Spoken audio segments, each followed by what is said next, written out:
இங்க ஒருத்தர் அவரோட கல்யாணத்துக்காக முடி வெட்டலாம்னு சொல்லிட்டு கடைக்கு போறாரு. எப்பவுமே சின்ன கடையிலேயே வெட்டுறோமே, இந்த தடவை பணக்காரங்க கட் பண்ற மாதிரி நம்ம ஸ்டைலா கட் பண்ணணும்னு சொல்லிட்டு உள்ள போறாரு. அங்க பார்த்தா நிறைய பேர் இருக்காங்க. அவர் பார்த்துட்டு கண்டிப்பா நம்ம அழகா இருப்போம்னு சொல்லி போறாரு.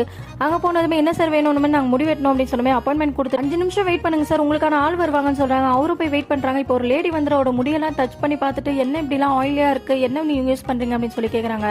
ஷாம்பு யூஸ் பண்றீங்களா, என்ன ஷாம்புன்னு கேட்கும்போது நான் ஷாம்புலாம் யூஸ் பண்ண மாட்டேன், எப்பவுமே சோப்பு தான் யூஸ் பண்ணுவேன்னு சொல்றாரு.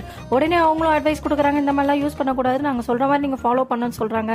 இப்போ அவரோட முடியெல்லாம் ஷாம்பு போட்டு நல்லா வாஷ் பண்ணிட்டு முடி கட் பண்ண ஆரம்பிக்கிறாங்க. அந்த லேடி ஹேர் கட் பண்ணிட்டு இப்ப எப்படி இருக்கு, நல்லா இருக்கு அப்படின்னு சொல்லி கேக்குறாங்க. உடனே அவரும் என்ன சொல்றது தெரியாம அழகா இருக்குன்னு சொல்றாரு.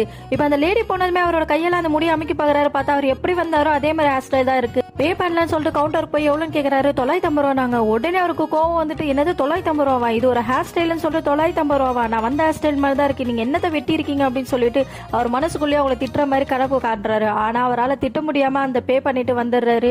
இப்ப வந்துட்டு வேற வழி இல்லாம அவர் போற வழியெல்லாம் கண்ணாடியெல்லாம் பார்த்துட்டு அவர் ரொம்பவே சங்கடப்படுறாரு. என்னடா ஹேர் ஸ்டைல், இதுக்கு போய் 950 ரூபா சொல்லிட்டு போறாரு. சரி தாடியாவது போய் ஷேவ் பண்ணலாம்னு சொல்லிட்டு போயிட்டு ஒரு சின்ன கடையில போய் உட்கார்றாரு. அங்க பார்த்தா அங்கேயும் அதே மாதிரி ஹேர் ஸ்டைல கட் பண்ணுவோம்னு சொல்லி போட்டிருக்கு. அதை பார்த்தவர் ரொம்பவே கடுப்புல உட்காந்துட்டு இருக்காரு. அந்த டைம்ல அந்த கடைக்காரர் கேட்ட கேள்விக்கு இவர் உடஞ்சே போயிடுறாருங்க. சார் ஷேவிங் மட்டுமா இல்ல ஹேர் கட்டிங்குமான்ட்டு.